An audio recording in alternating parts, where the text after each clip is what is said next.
ओम ज्ञानतिमिरान्धस्य ज्ञानाञ्जनशलाकया चक्षुरुन्मीलितं येन तस्मै श्रीगुरवे नमः। ओम नमो भगवते वासुदेवाय। अर्जुन उवाच जयोषि चत्कर्मणो ते मता बुद्धि जनार्दन तत् किं कर्मणि घुरे मां नियोजयोषि केशव। देविश्रेणैव वाक्येन बुद्धिर्मुहोषि वो मे तत् एवं मत निश्चिन्त येन श्रेयोऽहमप्नुयाम्। अर्जुन भगवान के उद्देश्य करे बोलছেন যে হে ভগবান, হে জনার্দন, যদি কর্ম অপেক্ষা জ্ঞান শ্রেষ্ঠ আপনার অভিমত, তবে হে কেশব আমাকে ভয়ঙ্কর কর্মে কেন নিযুক্ত করছেন এবং আপনি মিশ্র প্রায় বাক্যের দ্বারা আমার বুদ্ধিকে যেন মোহিত করেছেন। অতএব সেই রকম নিশ্চিত করে বলুন যার দ্বারা আমি শ্রেয়কে লাভ করতে পারি। অর্জুন ভগবানকে বলছেন যে কর্ম করার চেয়ে যদি জ্ঞান শ্রেয় হয়, তাহলে আমাকে কর্মে প্রবৃত্ত হওয়ার জন্য কেন বলছেন? অর্থাৎ তিনি যুদ্ধ করার জন্য বলছেন। আমাদের গীতার যে বিষয়বস্তুটা কি, একদিকে ন্যায় সত্য ধর্ম যুধিষ্ঠিরা দাঁড়িয়ে আছে, একদিকে অন্যায় অসত্য অধর্ম দুর্যোধনেরা দাঁড়িয়ে আছে। ভগবান বলছেন হে অর্জুন, তুমি ক্ষত্রিয়, দুষ্টদের দমন করে সমাজে শান্তি প্রতিষ্ঠার জন্য তুমি যুদ্ধে প্রবৃত্ত হও। অর্জুন বলছেন জ্ঞান যদি শ্রেষ্ঠ হয়, জ্ঞান হলে আমাদের একটা ধারণা, আমার মতো অর্জুনেরও সেরকম ধারণা হয়েছিল, জ্ঞান যদি হয় ভগবান নিয়ে আমি জন্ম নিয়েছি মানব জনম, আমি শুধু ভগবান নিয়ে ডাকবো, আমার চোখের সামনে অন্যায় হোক, অবিচার হোক, অত্যাচার হোক, আমি কিচ্ছুই বলবো না। আমাদের মুনি ঋষিরা যারা সংসার ত্যাগ করে চলে গেছেন হিমালয়ে, তাদের কাছে এই সংসার কিচ্ছু আছে নাকি? অর্জুন বলছেন এই সংসারে যখন আমি আসলাম, একদিন যখন আমি চলেই যাব, দরকারটা কি এগুলা করা? আমার কর্ম করার দরকারটা কি? যুদ্ধ করবো কেন? দরকার নাই। তাইলে তো আমার কর্ম করা, আবার তুমি বলছো কর্মটাই আবার শ্রেষ্ঠ, কখনো আবার বলছো যে না, কর্ম ত্যাগ এবং কর্ম করা এই দুইয়ের মধ্যে কর্ম শ্রেষ্ঠ। আমরা তো সবাই শ্রেষ্ঠ চাই। সংসার ত্যাগ এবং সংসারে থাকা, বলছেন না, সংসার ত্যাগ শ্রেষ্ঠ নয়, সংসারে থাকাটা শ্রেষ্ঠ। কলিকালে সংসার ত্যাগ করতে ভগবান নিষিদ্ধ করেছেন। মহাপ্রভু এই যে পঞ্চতত্ত্ব জীবের কল্যাণের জন্য প্রেমবতার, তিনিও বিবাহ করেছেন, সংসার হয়েছেন, কিন্তু প্রেমবতার প্রেম বিতরণের জন্য অবতার জন্য তিনি সংসার ত্যাগ করেছেন। কিন্তু তার যারা সহযোগী শ্রীঅদ্বৈত নিত্যানন্দ, এরা কিন্তু সংসার ত্যাগ করতে দেন নাই। এরা কিন্তু আপনাদের মতো সব সংসারী। স্বয়ং ভগবান শ্রীকৃষ্ণ সংসারী, রামচন্দ্র সংসারী, ব্যাসদেব সংসারী, রাজর্ষি জনক তিনিও সংসারী। অর্জুন বলছেন সংসারে থাকতে গেলেই তোমার কর্ম করতে হবে। তাহলে কর্মই যদি আমার করতে হয়, তাহলে কেন কর্ম করবো? সেই তত্ত্ব কথাটা আমার বুঝিয়ে বলে আমি বুঝি নাই। স্বাভাবিক। অর্জুন মনে করছে দরকার নাই কর্ম করার, সংসার ত্যাগ করে চলে গেলাম, এটাই তো মুক্তি। কিন্তু ভগবান তো আর সেই মুক্তি দিচ্ছেন না, বলছেন না, এটা শ্রেয় নয়। শ্রেয় হচ্ছে তুমি সংসারে থেকে সাম নিয়তি এই সংগ্রামময় সংসারকে মধুবাতারিতায়তে মধুস্করম সিন্ধব মধুময় করে তুলো। এই যে আপনারা ভক্তরা সমস্ত দিন কর্ম করছেন, কিন্তু আনন্দের মধ্যে যখনই সময় পাচ্ছেন ভগবানকে ডাকছেন, কর্মটা হয়ে সংসারটাই হয়ে গেছে ভগবানের। তাই অর্জুনের কাছে, অর্জুন বলছে তোমার কাছে আমি এটা ভালো ঠিক বুঝি নাই, এখন আমার বুঝার বাকি আছে। সংসার যে শ্রেয় বলছো, তুমি একটু বুঝিয়া বলো কেন সংসারটা শ্রেষ্ঠ। এবার ভগবান বলছেন লোকে अस्मिन् दिविदानिष्टा पुरा पुक्ता मया अनौघ জ্ঞান যুগেন সংকানাম কর্ম যুগেন যোগিনাম। হে নিষ্পাপ অর্জুন, এই লোকে দুই প্রকারের নিষ্ঠা আমার পূর্বে কথিত, জ্ঞানীদের জ্ঞান যুগ দ্বারা এবং যোগীদের যোগ দ্বারা। এবার ভগবান শ্রীকৃষ্ণ কি বলছেন যে অর্জুন, নিষ্ঠা লাভ হয় মনুষ্য জন্ম নেওয়ার পর, সার্থক জন্ম হয় দুই ভাবে, জ্ঞানের দ্বারা আবার কর্মের দ্বারা। আমি আগেই বলেছি জ্ঞানী যারা সেই স্তরে যেতে পেরেছে, সুখদেব গোস্বামী পিতা ব্যাসদেব সংসারী, কিন্তু সুখদেব গোস্বামী সংসার পায়, জ্ঞান সমুদ্রের অপার, বলছেন এরা দুইজনই আমাকে পাবে। কিন্তু যারা সংসার ত্যাগ করেছে, শুধু মুখে মুখে ত্যাগ করলে তো হবে না, হবে আমার মহাপ্রভু সংসার ত্যাগ করার পরে পালঙ্কের মধ্যে আর সুর নাই, মৃত্তিকায় শুয়েছেন। শল্যোপনিষদে সন্ন্যাস আর যে বিধান, এগুলা শুনলে আর কেউ সন্ন্যাস হতে যাবে না। কোনো আকাঙ্ক্ষা নাই, কাম নাই, ক্রোধ নাই, লোভ নাই, মোহ নাই, মাৎসর্য নাই, কোনো কামনা নাই, কোনো বাসনা নাই, অহংকার নাই। যদি কেউ স্বেচ্ছায় এসে আমাকে দেয় তাইলে আমি একটু কিছু গ্রহণ করব, কিছু নাই আমি জল খেয়েই থাকবো, জল না পাইলে বায়ু খেয়ে থাকবো, তবু কাউকে গিয়ে বলবো না আমাকে দাও। এই স্তরে যাওয়া কিন্তু সোজা, এই স্তরে যারা গিয়েছে তাদের আমরা শ্রদ্ধা করি, কিন্তু কলিকাল এই স্তরে যাওয়া সম্ভব নাই। বিদায় কলিকালে শ্রী চৈতন্য মহাপ্রভু চৈতন্য ভাগবতে এবং চৈতন্য চরিতামৃতে কলিযুগে সন্ন্যাস নিষিদ্ধ করে গেছেন ব্রহ্মবৈবর্ত পুরাণ দিয়ে, যে দরকার না, এইভাবে গিয়ে যাওয়া যাবে না, আরো বিপদ হবে, ভয়ঙ্কর। তাই এই স্তরে যারা যায় ভগবান বলছেন এরা আমারে পাবে। কিন্তু সংসারের মধ্যে থেকে যারা পায় তারাকে আমি শ্রেষ্ঠ বলছি। যারা সংসারে থেকে সকল কর্মের মধ্যে আমাকে ডাকে তারা হচ্ছে শ্রেষ্ঠ। দেখুন শ্রেষ্ঠ কথাটা কিন্তু কঠিন। দুই ছেলে আপনার, দুইটাই ভালো, কিন্তু ভগবান দুইটার মধ্যে কোনটা ভালো, শ্রেষ্ঠ কঠিন। কিন্তু ভগবান বলছেন না, সংসারে জীব, সমস্ত সংসার যদি ভগবানের না থাকে তাহলে ভগবান আজকে ডাকা হতো। আজকে যে যুব সম্প্রদায় এখানে ডাকছে, তারা মা বাবার সংসার থেকে ভক্ত করে জন্ম নিয়েছে বিধায় আজকের এই আয়োজন হয়েছে, ভগবানের কথা হচ্ছে। যদি সংসারই না থাকে তাহলে ভগবান নাকি কেউ ডাকবে, ডাকবে নি। হিমালয় পর্বতে যারা আছে এরা কি আর এরকম অনুষ্ঠান করতেছে? জগৎ তাই বলছে শ্রেষ্ঠ হচ্ছে সংসারে। এবার কি বলছেন দেখুন, মানুষ কর্মসমূহের আরম্ভ না করলে নিষ্কর্মতা লাভ করে না, আর কর্ম সকল পরিত্যাগ করলে ভগবত সাক্ষাৎ রূপ সিদ্ধি লাভ করে না। কঠিন। কেউ কর্ম ত্যাগ করছে, কোনো কাজ করছে না, শুধু ভগবান ভগবান ডাকছে, সংসার নাই, আমার দশকর্ম বিধান, বিবাহ নাই, পিতা মাতা স্ত্রী পুত্র কন্যা এর সাথে আমি নাই, বলছেন এইভাবে কর্ম ত্যাগ করে যদি যাও, এর অর্থ এই নাই ভগবানকে পেয়ে যাওয়া। ভগবানকে পাওয়া তো সোজা। আমার বাইরের কাজ বাদ দিলাম, ভিতরে আমার আমি তিলক দিলাম, মালা দিলাম, সংসারটা কি বড় কথা বলছি, কিন্তু অন্তরে আমার আকাঙ্ক্ষার শেষ নাই। অর্থ চাই, বৃত্ত চাই, সম্মান চাই, সমাজ সবচেয়ে বেশি ব্যাংক ব্যালেন্স আমার হবে, এই মনোভাব যদি আমার থাকে তাইলে কি আমার সংসার ত্যাগ হয়? হবে। তাই বলছেন যারা কর্ম সব পরিত্যাগ করলেই ভগবান লাভ করা যায় না, কারণ মন থেকে স্থির করতে হবে আমি কিছুই চাই না, মুখে বললে হবে না, অন্তর থেকে স্তরে যাওয়া, তাহলে কর্ম ত্যাগ করলে ভগবান লাভ হয় না। তেমনি কর্মে যে আছে সে যে নিমজ্জিত আছে ভগবানকে পাচ্ছে না, তাও ঠিক নয়। কারণ যে কর্মে থেকে অকর্ম দেখে নিষ্কাম ভাবে কর্ম করে তার কোনো কর্মই নয়। কতটা একটু আবার দেখুন খেয়াল করে, কত কঠিন কথা বলছেন।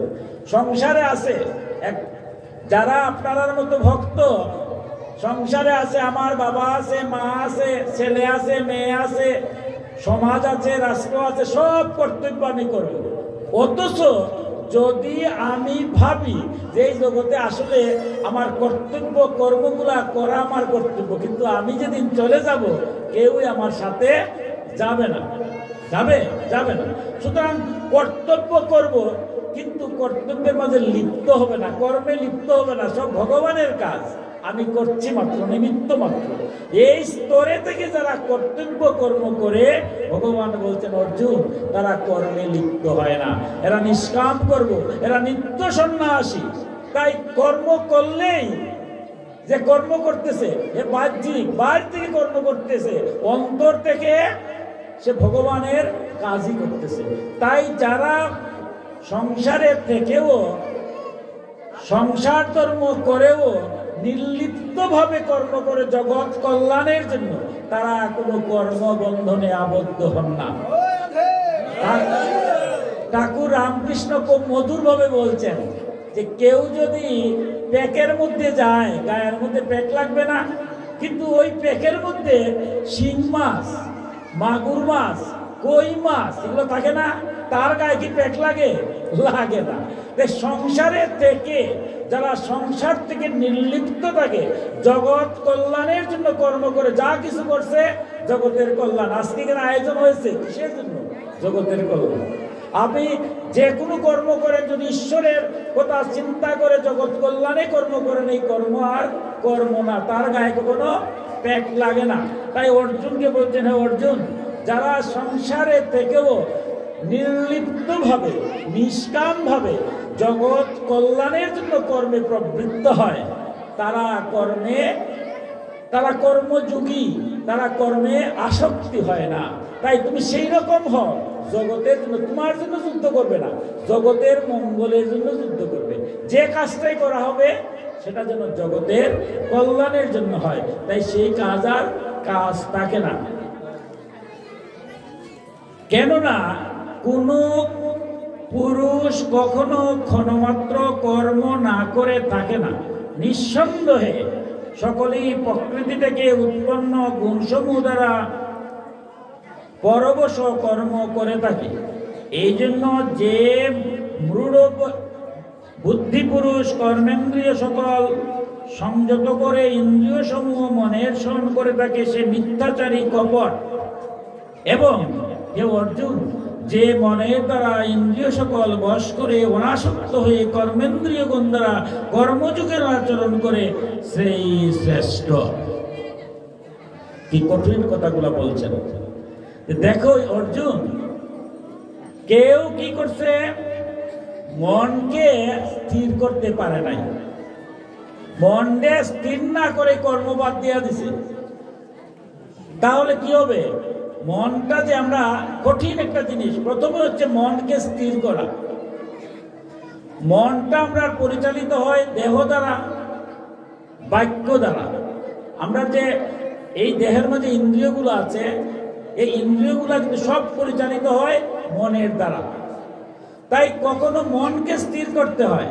মন যদি স্থির হয়, আমি সমস্ত কোনো কিছু করলাম না, ঘরের মধ্যে বসে আসলাম, কিন্তু আমার মনের মধ্যে সব বাজে চিন্তা এসে ঢুকে গেল, তাইলে আমি কর্ম বাদ দিলে কি হবে? আমার এই চিন্তা করে, এই যে চিন্তা করছি, এই চিন্তার দ্বারা আমি কাজ কাম বাদ দিলাম, ভগবানকে ডাকছি, বাইরে থেকে মনে হচ্ছে। ভিতরে তো আর জয় করতে পারি নাই, ভিতর জয় করতে পারছি, ভিতরে তো খালি দরজা বন্ধ করলাম, দরজা বন্ধ করলে হা কৃষ্ণ বলতেছি, কিন্তু মনের মধ্যে অন্য চিন্তা আসতেছে, তাইলে কি আমার এই কৃষ্ণ নামে হবে? আবার বলছেন, ও অর্জুন, যারা সমস্ত কর্ম করতেছে কিন্তু আমার নাম নিয়ে কর্ম করে, যখন কোনো কাজ করে আমার নাম স্মরণ করে এবং সে চিন্তা করে যে এই কর্মটা জগৎ কল্যাণে, সুতরাং এটা আমার কাজ নয়, ভগবানের কাজ, এই চিন্তা করে মনের মধ্যে আমাকে স্থাপন করে, মনের মধ্যে আমাকে স্থাপন করে সমস্ত কর্ম করছে, সে কোনো কর্মে লিপ্ত হচ্ছে না। দেখুন কত কঠিন জিনিসটা রামকৃষ্ণ ব্যাখ্যা করছেন কিভাবে, যে কারো গায়ের মধ্যে পুরা হয়েছে, তাইলে কি কাজ কাম বাদ দিয়ে দেবে? বাদ দিবে, কিন্তু মনটা যাবে কোথায়? পুরার দিকে, যে কোন সময় লাগবে ব্যথা পাবে। ঠিক কর্মযোগী যারা, তারা সমস্ত কর্ম করে, কিন্তু মনটা দেন কোথায়? ভগবানের কাছে। সুতরাং তারা এই কর্মে কোনো লিপ্ত হন নাই। যে আপনারা সারাদিন পরিশ্রম করছেন, কিন্তু ভগবানের গীতা পাঠ, ভগবানের নাম কথা সমস্ত ক্লান্তি দূর করে আবার ভগবানের কাছে চলে আসছে। বলছেন অর্জুন, সেই হচ্ছে পরম শ্রেষ্ঠ ভক্তি। এই সংসার দেখুন, মন, এই মনের মধ্যে ভগবান কি বলছেন, আমি হৃদয়ের মধ্যে অবস্থান করি। ভগবান যদি হৃদয়ের মধ্যে অবস্থান করেন, আমার মধ্যে যদি অবস্থান করেন, তাহলে আমি বেঁচে আছি। আপনার মধ্যে যদি তিনি অবস্থান করেন, তিনি বেঁচে আছেন। নাইলে আমরা ব্যস্ত থাকতে পারি? এই মুহূর্তে যদি ভগবান আমার দেহ থেকে বায়ুরূপে তো তিনি আসছেন আর যাচ্ছেন, এই মুহূর্তে শেষ নিঃশ্বাস ত্যাগ করলাম, ভগবান আমার পরমাত্মার অংশ জীবাত্মা আমার দেহ থেকে চলে গেল। এরপরে আর কেউ নাম রাখবে? আমার নাম বলবে কি? বলবে লাশ। এই লাশের লেগে কেউ মায়া মমতা কেউ করে? সবাই অগ্নিতে প্রজ্বলন করে দেয়। পঞ্চভূতে এই দেহ পঞ্চভূতে লীন হয়ে যায়। তাহলে আমরা একে অপরের প্রতি ভালোবাসা, শ্রদ্ধা এগুলো কখন করি? যতক্ষণ আমার ভগবান মনের মধ্যে আছে, হৃদয়ের মধ্যে আছে। ভগবান আছেন বললে তো আমি আছি, আপনি আছেন। আমার মধ্যে যদি ভগবান আছে, তাহলে কি আপনার মধ্যে ভগবান নাই? তাহলে জগতের সবার মধ্যে ভগবান আছে। তাহলে কারো ক্ষতি যদি করি, এটা ভগবানের ক্ষতি হয় না? কারো উপকার যদি করি, এটা কি ভগবানের জন্য হয় না? তাহলে আমরা যারা কর্ম করতেছি, কার জন্য করতেছি? আপনার ছেলের জন্য, মেয়ের জন্য। এরার ভিতরে কি ভগবান নাই? স্বামী হিসাবে স্ত্রীর প্রতি দায়িত্ব, স্ত্রী হিসাবে স্বামীর প্রতি দায়িত্ব, ছেলে হিসাবে বাবার প্রতি দায়িত্ব, বাবা হিসাবে ছেলের প্রতি কর্তব্য, সবার মধ্যে সমাজের কল্যাণ করতেছেন। কার মধ্যে ভগবান নাই? প্রত্যেকের মধ্যে ভগবান আছেন। এই চিন্তা করে যারা কর্ম করেন ইন্দ্রিয় নিয়ন্ত্রক হয়ে, বলছেন তারা হচ্ছে বুদ্ধিমান। অর্থাৎ ইন্দ্রিয় কি, আমার এই দেহটার মধ্যে 6টা রিপু আছে। 6টা রিপু মানে 6টা অসুর। এই যে প্রথমে আমি বলছিলাম যে আমার এই দেহের মধ্যে পশুত্বর একটা, পশুত্ব মানে কি, পশুর দিকে নিয়ে যায়। এই যে 6টা জিনিস পশুর দিকে নিয়ে যায়, এই 6টা হচ্ছে কাম, ক্রোধ, লোভ, মোহ, মদ এবং মাৎসর্য। কামনা, এই সংসারে কামনার আর শেষ নাই। একটা শেষ হলে আরেকটা হবে। যেদিন আমি সংসার থেকে চলে যাব, কোন দিন যাব কেউ বলতে পারবে? 1 সেকেন্ডেরই ভরসা আছে, 1 সেকেন্ডেরও ভরসা নাই। তাহলে 1 সেকেন্ডের যেহেতু ভরসা নাই, যেখান থেকে আমি আসছি সেই জায়গায় যাব। পরমাত্মার অংশ হিসাবে আসছি, আবার পরমাত্মার দিকে যাব। কিন্তু কর্মের দ্বারা আমরা 84 লক্ষ জুড়ি পরিভ্রমণ করি। অর্থাৎ আমরা যে কর্ম করি, এই কর্মের দ্বারা আমরা কি করি? 84 লক্ষ জুড়ি পরিভ্রমণ করি। তাই কর্ম করার আগে বারবার খেয়াল করতে হবে যে জগতের কল্যাণের জন্য যেন আমি কর্ম করি, জগতের হিতার্থের জন্য আমি কল্যাণ করি। কারো অমঙ্গলের জন্য যদি কর্ম করি, তার ফলটুকু আমার করতে হয়। তাই কামকে, কামনাকে, এই যে আপনারা সকল কাজের মধ্যে আপনারা সময় পাচ্ছেন গোবিন্দের কথা শ্রবণ করতে, ভক্ত দর্শন করতে, আমার যেন কামনাটা হয়, ভক্তদের আকাঙ্ক্ষা, আমিও যেন এরকম সকল কর্মের মধ্যে তোমার সময় পাই। ক্রোধ, ক্রোধটা কি? জ্ঞান বহির্ভূত যে রাগ, অর্থাৎ জ্ঞানহীন যে রাগ, দিল ক্রোধ। বলতে যখনই তোমার অতিরিক্ত ক্রোধ হবে, রাগ হবে, অতিরিক্ত জ্ঞানহীন, সাথে সাথে গোবিন্দকে স্মরণ করতে হয়, তাইলেই আমার ক্রোধটা প্রশমিত হবে। তাই ক্রোধ করা যাবে না। কাম, ক্রোধ, লোভ, লোভের বশবর্তী হইয়া আমার মান চাই, সম্মান চাই, অর্থ চাই, বৃত্ত চাই, জগতের শ্রেষ্ঠ হতে চাই, খালি চাওয়া আর চাওয়া, শ্রেষ্ঠ। এই যে লোভ, এই লোভের দ্বারা আমার ধ্বংস অনিবার্য। কাম, ক্রোধ, লোভ, মোহ, বুঝেও বুঝে না। এই সংসারে আপনারা এখানে বসে আছেন এই এত সব ব্যস্ততার মধ্যে, আমার মতো ধর্ম বলবো, দরকারটা কি ধর্মের? ধর্ম করে কি লাভ হবে? ধর্মকে আমাকে খাওয়াবে? ধর্মকে আমাকে পড়াবে? আচ্ছা বলেন তো, বর্তমানে আমরা বিজ্ঞানের যুগে আসি, বিজ্ঞানের যুগে সব তৈরি করতে পারে। সারা বিশ্বে আজ অশান্তির দাবান হলে আমরা করছি, মানুষে মানুষে মারামারি, মানুষে মানুষের ঘর পুরাচ্ছে। এই যে সারা বিশ্বে অশান্তির দাবানল, এখান থেকে শান্তির জন্য বিজ্ঞানকে একটা অস্ত্র তৈরি করতে পারে না, যে ওই অস্ত্র দিয়া আর মারামারি হবে না, আর হিংসা নাই। যদি খালি হিংসাটা ত্যাগ হয়ে যায়, এই জগতের এমন শান্তি আছে। এই অশান্তিটা যাবে কিভাবে? যদি ধর্মীয় জ্ঞান হয়, মোহগ্রস্ত না হয়। আমি যখন বুঝবো সবার মধ্যে ভগবান আছেন, কার নিন্দা করব, কার ভৎসনা করব, কার ঘর পুরাবো? ভগবান কি দেখতেছেন না? আমার তিলক আছে, দুটি আছে, আপনারা দেখতেছেন আমারে খুব ভালো, কিন্তু আমার ভিতর হিংসায় ভর্তি। এর জন্য কি বিচারের দিন, শেষ দিনে কি আপনার যাওয়া লাগবে? আমার ভিতরে একজন আছেন না, অন্তর্যামী, আমার অন্তরের মধ্যে বসে আছেন না, উনি দেখতেছেন না আমার ভিতর বাহির। এই তত্ত্বটা যে জানে, সে তো জানে আমি কেন নাই। আজকে আপনাদের ভক্তের সামনে আসছি, এই মুহূর্তে আর হিংসা নিন্দা নাই, ভক্তের কৃপায় হিংসা নিন্দা শেষ। এখান থেকে যখন চলে গেলাম আবার হিংসা নিন্দা মারামারি দোলাদলি শুরু করে দিলাম। ভগবান মনে মনে ভাবলাম যে গেছিলাম তো ভক্তের কাছে, তাই ভগবান এখানে ছিলাম, তাই তুমি দেখছো। এবার তো আর ভগবান নাই, আমি যা ইচ্ছা তাই করব। এটা কি সম্ভব? আমার ভিতরে কি ভগবান নাই?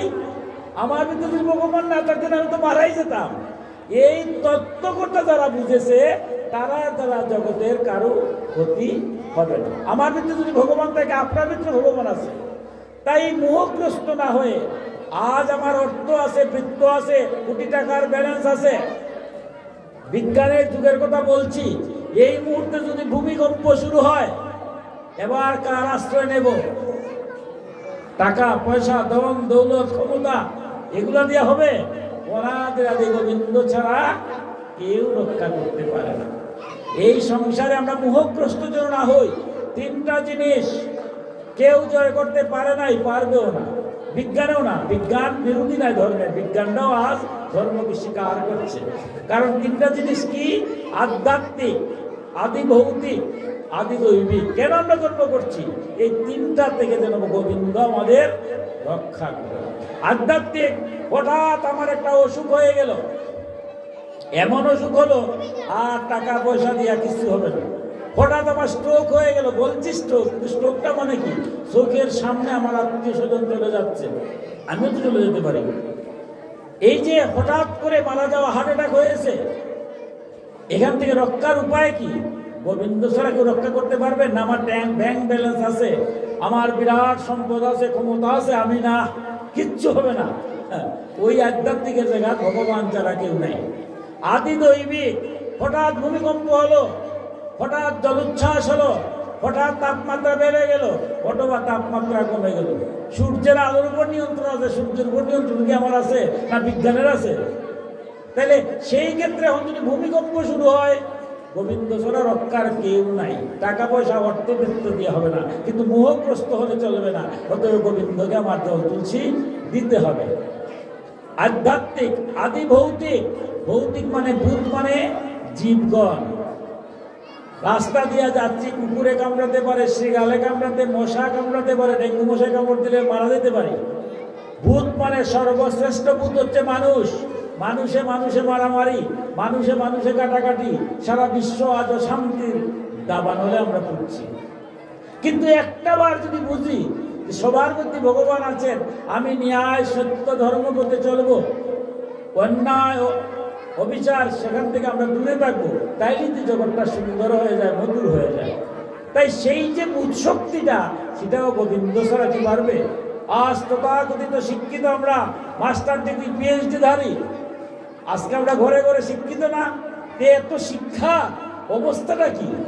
আজকে তো আপনার বাড়ি পুরাইতে গিয়ে 1 সেকেন্ড লাগে না আমার, আপনার মাথায় বাড়ি দিয়ে ধ্বংস করতে আমার 1 সেকেন্ডও লাগে না।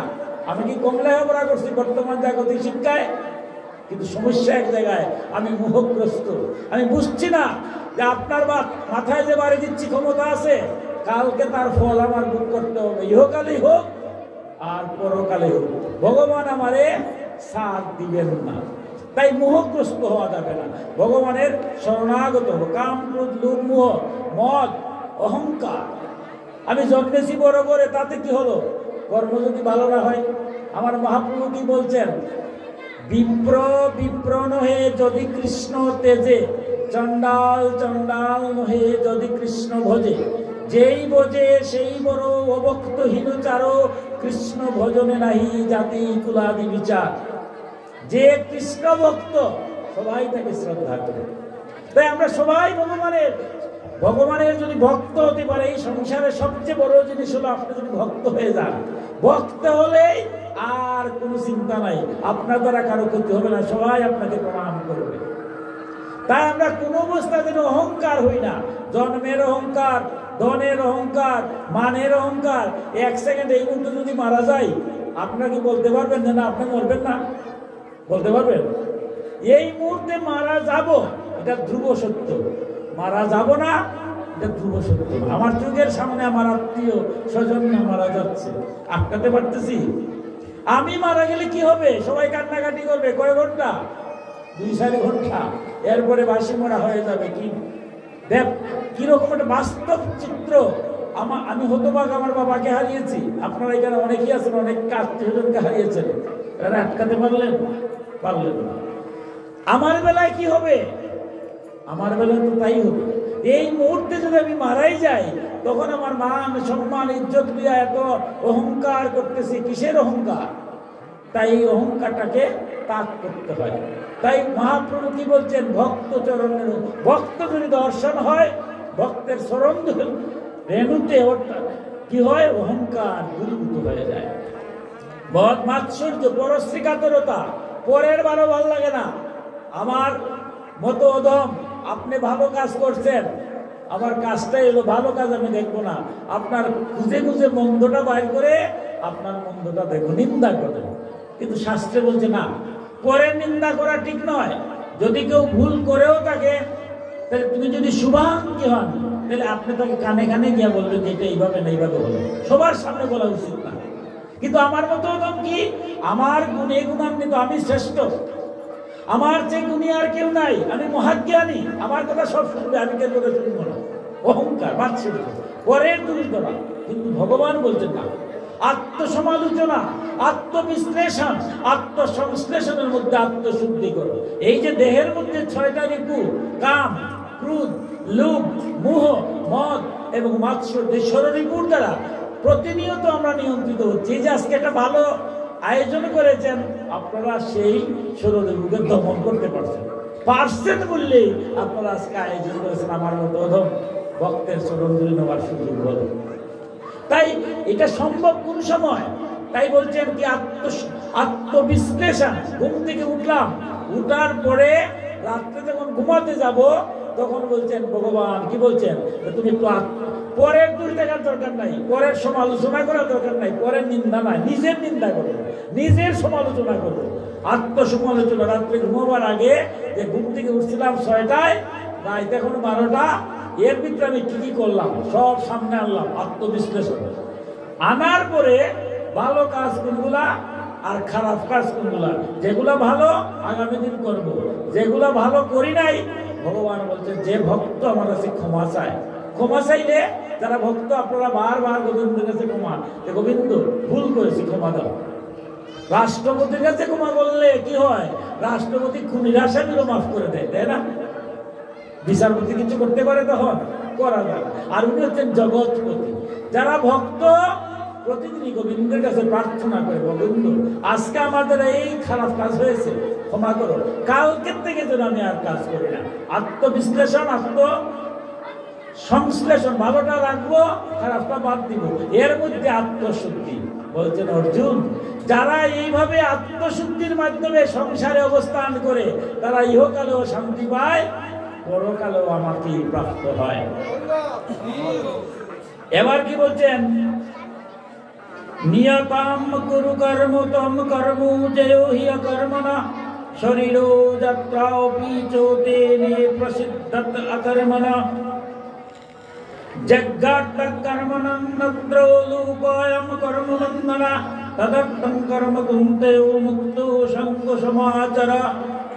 এবার ধীরে ধীরে তিনি কর্মযোগী। কারণ আজকে যে বিষয়টা আমাদের মতো যারা সংসারে জিগা, আপনারা কত কঠিন একটা জায়গা, সংসারকে তো সোজা নাকি, কঠিন। এইখানের মধ্যে কিভাবে ভগবানের লাভ করা যায়, অর্জুন প্রশ্ন করেছেন। এবার ধীরে ধীরে ভগবান বলছেন, হে অর্জুন, তুমি শাস্ত্রবিধি দ্বারা বিহিত স্বধর্মরূপ কর্ম করো। কেননা কর্ম না করা অপেক্ষা কর্ম করা শ্রেষ্ঠ। কর্ম না করলে তোমার শরীর নির্বাহ সিদ্ধ হবে না, যজ্ঞ অর্থাৎ বিষ্ণুর জন্য কৃত কর্ম ভিন্ন অন্য কর্মে মানুষ কর্মসমূহ দ্বারা বদ্ধ হয়। হে অর্জুন, আসক্তি রহিত হয়ে সেই পরমেশ্বরের কর্ম উত্তম রূপে আচরণ কর। এবার অর্জুনকে উদ্দেশ্য করে বিশ্ববাসীকে তিনি বলছেন, কি বললেন? অর্জুন, শাস্ত্র বিধি লঙ্ঘন করিয়া কোনো কার্য করো না। শাস্ত্রে কোনটা করা উচিত আর কোনটা করা উচিত নয় ব্যাখ্যা আছে। তাই শাস্ত্র জেনে, শাস্ত্র জানিয়া শাস্ত্রানুযায়ী তুমি কর্মে প্রবৃত্ত হও। সনাতন ধর্মে যে কঠিন কথাগুলা, গীতার যে কথাগুলা দেখুন 700 শ্লোক, তার ব্যাখ্যা হয়েছে 4 লক্ষ শ্লোকে, 18টা পুরাণে। 18টা পুরাণে 4 লক্ষ শ্লোকের ব্যাখ্যা করা হয়েছে। শুধু পুরাণগুলোতে গীতার একটা শ্লোকের কি ব্যাখ্যা। শ্রীমদ ভাগবত পুরাণে বিস্তারিত 18,000 শ্লোক শুধু ভাগবত পুরাণে বিশ্লেষণ করেছে। বলছেন শাস্ত্রবিধি, শাস্ত্রে আমাদের কর্মকে 3 ভাগে ভাগ করছে। একটা হচ্ছে কর্ম, একটা হচ্ছে বিকর্ম। বিকর্ম হচ্ছে শাস্ত্র গর্হিত কোনো কর্ম। শাস্ত্র গর্হিত কর্ম কি? যে কর্ম করলে জগতের অকল্যাণ হয়, যে কর্ম করলে জগতের কল্যাণ হয় না, সেই কর্মটাই হচ্ছে বিকর্ম। এবার এটা বিস্তারিত বর্ণনা করছেন কতভাবে। তো যা কর্ম হয়, আপনি সেই ব্যাখ্যা করতে গিয়ে মীমাংসা শাস্ত্রে বলছে জগতের কল্যাণের জন্য যদি মিথ্যা বলতে হয় সেটাও ধর্ম। কঠিন, কারণ একটা মানুষের প্রাণ বাঁচাবেন, কারণ জগতের কল্যাণ আপনার খেয়াল রাখতে হবে। আমার সত্য বলা ধর্ম, মিথ্যা বলা পাপ। কিন্তু মিথ্যা বলে যদি এগুলোর প্রাণ বাঁচে তাইলে সেই ক্ষেত্রে মিথ্যা বলাটাই ধর্ম। ধর্ম তো সহজ জিনিসটা কি, সবসময় এক কথায় ভাবতে হবে, এই সংসারে আমার দ্বারা যেন কোনো অমঙ্গল হয় না। আমাদের এই দেহের যে ইন্দ্রিয়গুলা, সবচেয়ে মনটা পরিচালিত হয় মুখের দ্বারা। এই মুখ দিয়া যখন ব্রহ্মবাক্য হয়, এই মুখ দিয়া আবার তিরস্কার হয়, আঘাত হয়। যত ধরনের মানুষরা আঘাত করি, কি দিয়া করি? মুখ দিয়েই করি। ভগবান আমার 2টা পা দিয়েছেন, 2টা হাত দিয়েছেন, 2টা চোখ দিয়েছেন, কিন্তু মুখ দিয়েছেন একটা। অর্থাৎ খুব হিসাব করে আমার বাক্যটা যে ব্যয় করব। এই ভগবান কি মধুর ভাবে পুরাণে বলছেন যে তুমি এমন ভাবে বাক্য ব্যয় করো যাতে মানুষের মন আঘাতপ্রাপ্ত হয় না। মন ভাঙ্গা মন্দির ভাঙ্গার চেয়েও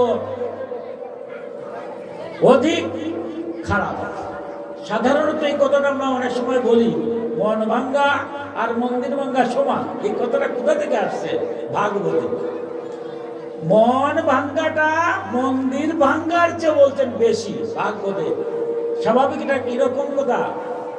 মন্দির ভাঙ্গার কথা যদি আমরা শুনি, সাথে সাথে মনটা খারাপ হয়, পাপ কার্য। কারণ মন্দিরে কে থাকেন? ভগবান থাকে। ভগবানের মন্দির ভাঙ্গার তো মহাপাপ, পাপ না? কিন্তু ভাগবতে এসে বলছেন মন্দির ভাঙ্গা যে পাপ, এর চেয়েও বড় পাপ হচ্ছে মানুষের মন ভাঙ্গা, মানুষকে কষ্ট দেওয়া, মানুষকে আঘাত দেওয়া। কেন? দেখুন, আমাদের মুনি ঋষিরা কত চিন্তা ভাবনা করে কতগুলো প্রয়োগ করছেন এই যে গীতার কথাগুলো। মন্দির যে আমরা নির্মাণ করি, মন্দির নির্মাণ করে কে? মানুষ করে না? ইট দিয়া, সিমেন্ট দিয়া, টাইলস মানিয়ে সুন্দর মন্দির করলাম। এই মন্দিরের মধ্যে আমার অনাদি গোবিন্দরে বসাইলাম।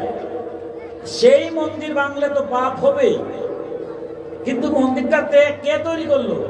মানুষ তৈরি করছে। মানুষের দ্বারা তৈরি মন্দির ভাঙলে যদি পাপ হয়, ভগবান বলছেন যারা মনুষ্য রূপে দেহে আসছে, পরমাত্মার অংশ জীবাত্মা রূপে যার দেহের মধ্যে বিরাজ করছে, এই যে আমরা মনুষ্য দেহ আসছি, আমরা কে তৈরি করছে? সিমেন্ট দিয়া কেউ তৈরি করছে নি?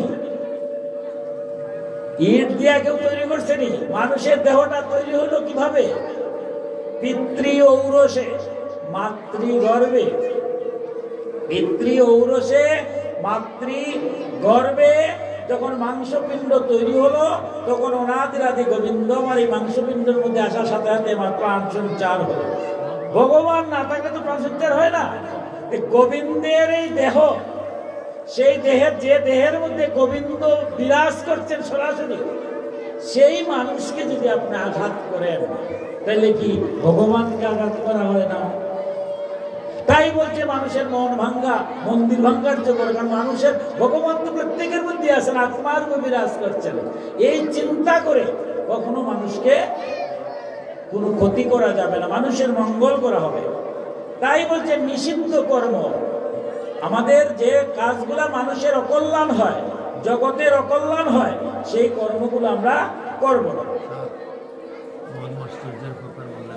কিছু ভক্তিযোগের কথা বলে, এবার বলছি কি কথাটা বলছে যে আমার কর্মটা করতে হবে। তাহলে বিকর্মটা বাদ দিলাম, যে কর্ম সমাজের অকল্যাণ হয় এই কর্মটা আমরা করব না, প্রথম শর্ত। দ্বিতীয় হচ্ছে আমার কর্ম করতে হবে। কর্মটা কি? কর্মটাকে সময় স্বল্পতা হেতু কর্মকে প্রধানত ভাগ করছে 3 ভাগে। কি কর্ম? প্রথমে হচ্ছে যে আমি যেখান থেকে আসছি সেখানে যেদিন চলে যাব, পরমাত্মার অংশ জীবাত্মা রূপে আমার দেহের মধ্যে আসছেন, যেদিন আমার ভগবান এই দেহ থেকে চলে যাবেন, আমার লাশের সাথে শ্মশান বন্ধুরা যাবেন। শ্মশান বন্ধুরা আমরা শ্রাদ্ধের দিন অনেক যত্ন সহকারে খাওয়া দাওয়া করাই, শেষ বন্ধু। কিন্তু যেদিন আমার শ্মশান বন্ধু শেষের দিন গেলেন, কতক্ষণ শ্মশান বন্ধু থাকবেন? আমার এই দেহ ততক্ষণ আছে, যে সময় এই দেহটা না আগুনিতে আহুতি হয়ে যাবে, এবার কি শ্মশান বন্ধুরা শ্মশানে থাকবে? থাকবে। শ্মশান বন্ধুরাও শ্মশান থেকে চলে আসবে, কিন্তু আমার মধ্যে যিনি ভগবানের অংশ পরম জীবাত্মা রূপে আছেন, সে তো আকাশস্থ নিরালম্ব বায়ুভূত নিরাশ্রয়, সেদিন আমার সাথে কে থাকবে? সেদিন কে থাকবে? বলছেন দিনের বন্ধু। দিন মানে দরিদ্র। যেদিন আমার শ্মশান বন্ধু আমার লগে নাই, সেদিন যিনি বন্ধুরূপে আমার লগে থাকবেন, তাই অনাদিরাদি গোবিন্দের এক নাম হচ্ছে দীনবন্ধু। তাকে আমরা দীনবন্ধু। কেউ নাই কিন্তু আমার সাথে সেদিন গোবিন্দ থাকবে।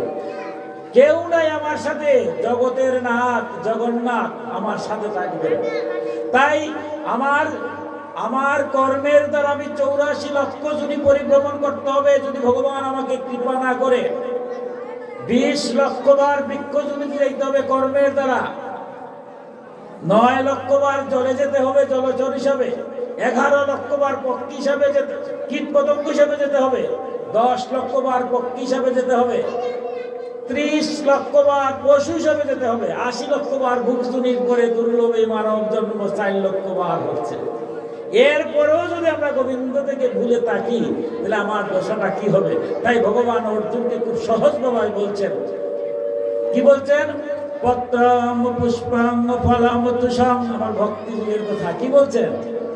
আমি আর কিছু চাই না। হে অর্জুনকে উদ্দেশ্য করে বলছে, প্রতিদিন আমাকে যেন একটু কি দেওয়া হয়, তুলসী পত্র, আমি খুশি। আমার মতো দম বলি যে না তুলসী পত্র নাই, ভগবান বলছেন আরে বাবা একটু ফুল দাও, যে না ফুলও নাই, বাদ দাও। একটু ফল দাও, তো বাজারে যে দাম, তোমার লেগে আবার ফল আনবো নাকি, বাদ দাও। বলছে ভক্তি ভরে যদি কেউ আমাকে একটু জল দেয়, তাতেই আমি খুশি। এই মনুষ্য জন্মে এসে আমি যদি বলি এবার যে ভগবান আমার বাড়ি জলও নাই, তাইলে কি হবে? তাই প্রত্যেকটা মানুষ আমরা যেন একটা প্রথম কাজ, যে আমরা যেন প্রত্যেকেই গোবিন্দর একটু জল, যারা ভক্ত আপনারা তো তুলসীপত্র দেন, ফুলও দেন, ফলও দেন, জলও দেন। আমার মতো অধম যদি 3টা নাও পারি, অন্তত একটু জল যেন গোবিন্দকে দিই, আমার যে আরাধ্য তাতেই ভগবান। আজ আমরা বড় দুর্ভাগা জাতি।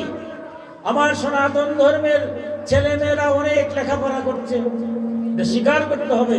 আজ থেকে 50 বছর আগে এত লেখাপড়া ছিল না, ছিল না। আজ লেখাপড়া করছে, অথচ ক্ষণিকের মধ্যে সেই ছেলে মেয়েরা আমরা দেখতে পাচ্ছি বিপদে চলে যাচ্ছে, কুপথে চলে যাচ্ছে। এই শিক্ষায় কারণ একটাই, তাকে আমরা সেই জল দিতে পারে নাই। যে ছেলে বা মেয়ে ছোট্টবেলা থেকে গোবিন্দকে একটু জলও দেয়, সেই ছেলে মেয়ে কি কখনো বিপদে চলে যেতে পারে? পারে না। তাই ধর্ম কর্ম যাই করি, পূজা পার্বণ, ভগবান তো কর্মের জন্য বলছেন, কিন্তু বলছেন একটু ঘুম থেকে উঠে একটু যেন আমাকে জল তুলসী দেয়। যে কর্ম করবেন এই কর্মের আগে যেন আমাকে একটু স্মরণ করেন। বলছেন সেই স্মরণ করা মাত্রই এটা যজ্ঞে পরিণত হবে, এটা আর কর্ম থাকবে না। তাই আমরা যে কর্ম করি, আমার ছাত্ররা এখানে অনেক যুবক ছেলে মেয়েরা আছেন, আমার ভাই বোনেরা, পড়াশোনা করবো, ছাত্রানাং অধ্যয়নং তপ, শাস্ত্রে বলছে অধ্যয়ন করা হচ্ছে তপস্যা। পড়ালেখা করলেই ভগবান খুশি, শুধু খালি পড়ালেখা বসার সাথে সাথে একটু গোবিন্দের নামটা আমরা স্মরণ করবো, অথবা গোবিন্দের যে শক্তিগুলো আমরা দেবতা সরস্বতী মানে জ্ঞান দান দিন করে সরস্বতীকে একটু প্রণাম করে, তার মানে কি প্রকৃত জ্ঞানটা যেন আমার মধ্যে হয়। বোমা যারা তৈরি করে মারে দিল, মানুষকে ক্ষতি করে দিল, এটা তো একটা জ্ঞান, এটা হচ্ছে কুজ্ঞান। সেই জ্ঞান দরকার নাই, জগতের কল্যাণের জন্য আমি যেন ব্যয়িত হই, সেই জ্ঞান আমি চাই। কারণ সরস্বতীর বাহন কি? রাজহংস। দুধ মিশ্রিত জল দিলে সে দুধটা গ্রহণ করে, জলটা ত্যাগ করে। তাই আমার শিক্ষার্থীরা যেন সেই দুধ মিশ্রিত জলের মধ্যে দুধটা যেন সারবস্ত্র যেন সে গ্রহণ করে, জগতের কল্যাণের জন্য যেন আমার জ্ঞানটা হয়। আমি এমন জ্ঞানী হব যাতে আমার মা বাবা সহ কাউকে ত্যাগ করতে হয় না। তাই প্রথম কাজটাই হচ্ছে আমরা যে কর্ম করি না কেন, কর্মের আগে গোবিন্দকে ডাকবো। আমি খাচ্ছি, ভগবান বলতে দরকার নাই, যা ইচ্ছা খাও, শুধু আমারে দিয়া খাও, না দিয়া খাও আমার এরপরেই যাব। বলছেন যারা আমাকে না দিয়া খায় এরা হচ্ছে সুর। সুরের সংজ্ঞা দিয়েছে কি তাই যে আমারে না দিয়া যে খায়। আপনি যা খান, সনাতন ধর্মে 5টা মত আছে।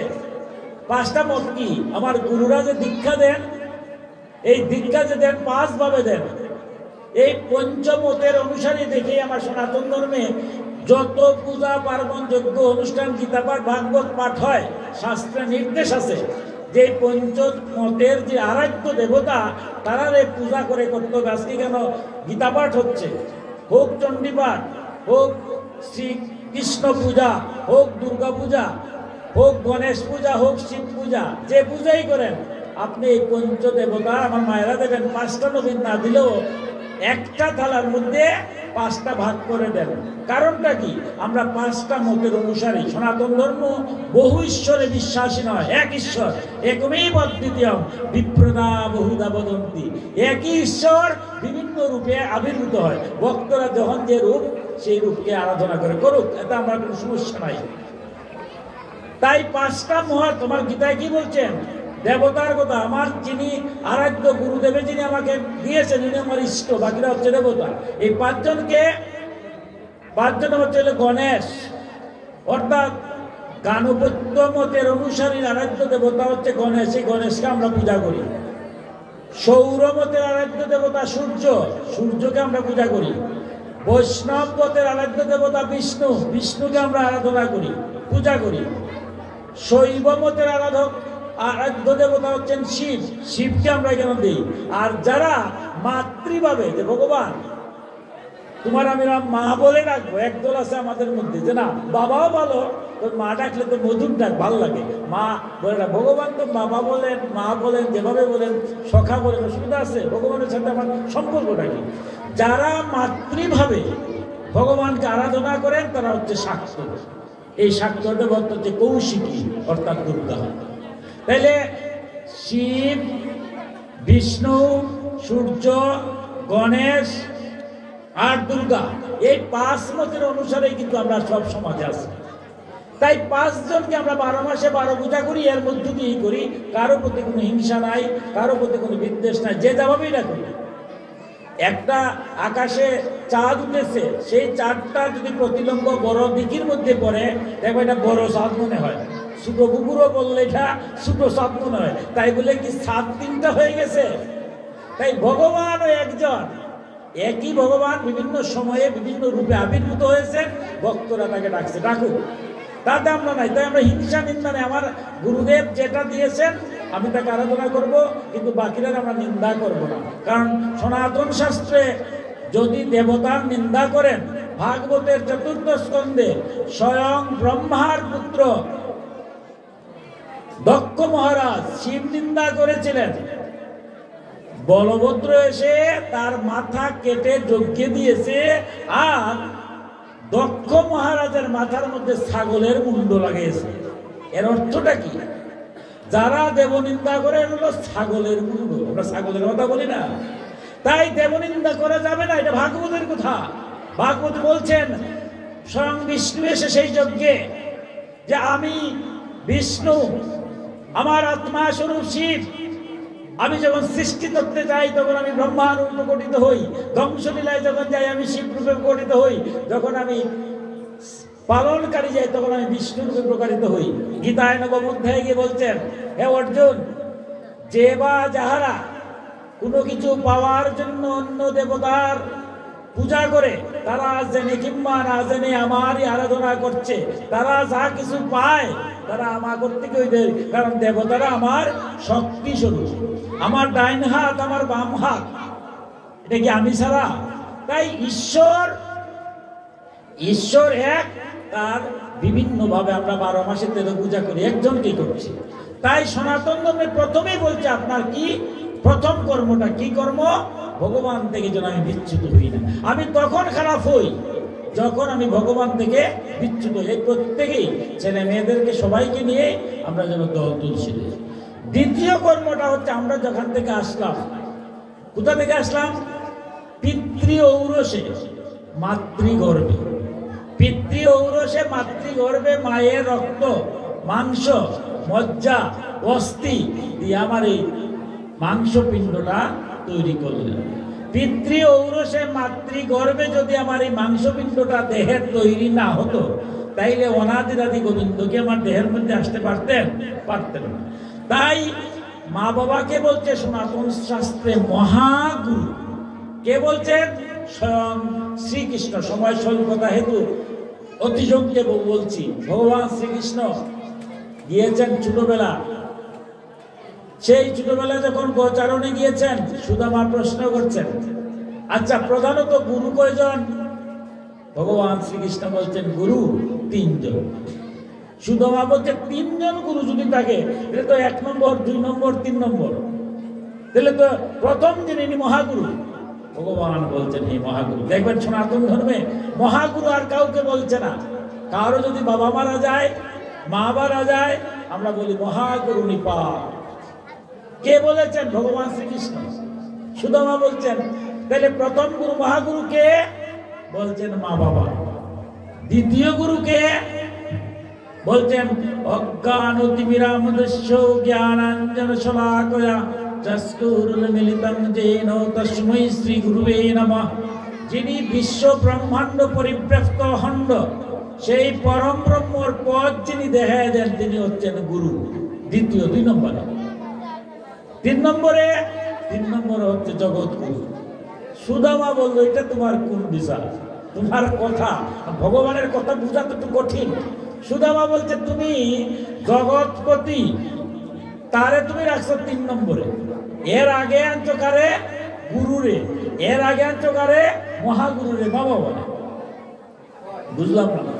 আমরা দেখুন এই যে গীতা পাঠ করছি, প্রথমে কি বলছি? গুরুবে নমঃ, পরম গুরুবে নমঃ, পরাপর গুরুবে নমঃ, পরাবেষ্টি গুরুবে নমঃ। যত পূজা হয় সব পূজা পার্বণ যজ্ঞ অনুষ্ঠান আগে গুরুরে দিয়ে তারপরে ভগবানকে দিই। কারণটা কি?